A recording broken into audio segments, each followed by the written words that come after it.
Labdien visiem handbola draugiem un rakstītājiem par to. Sākšu ar jaunumiem klubā. Šogad ir daudz kas mainījies, es pats esmu jauns. Klubā ir pirmo gadu. Daudz cilvēki ir aizgājuši, klāt nākuši mazliet jaunāki, bet arī daudz cilvēki.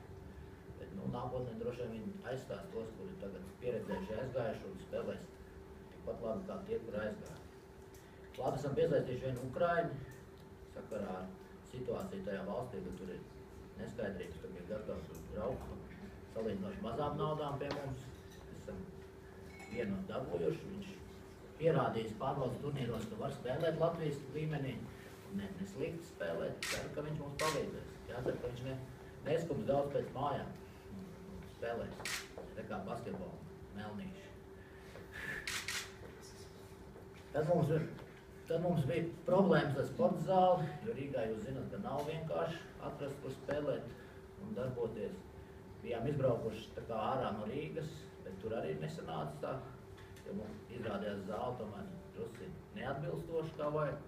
Bet beigās, pateicoties Oskara Kalpaka Rīgas tautas daļamata pamatskola,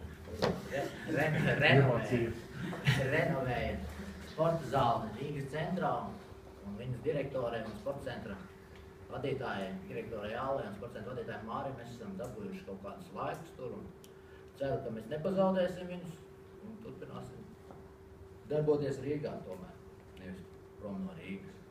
Mērķi šī klubā nevar būt savādākā uzvar jebkurā turnīrā.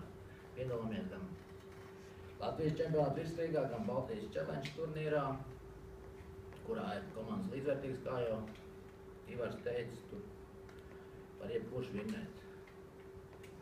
Vēl mums ir pirmās līgas komanda, kurā mēs esam piesaistījuši jaunu speciālistu Rihardu Drulēju, kurš darbojās ar 98. gada un jaunākiem puikām, no kuriem cerams, ka dabūsim kaut kādus pastiprinājumus.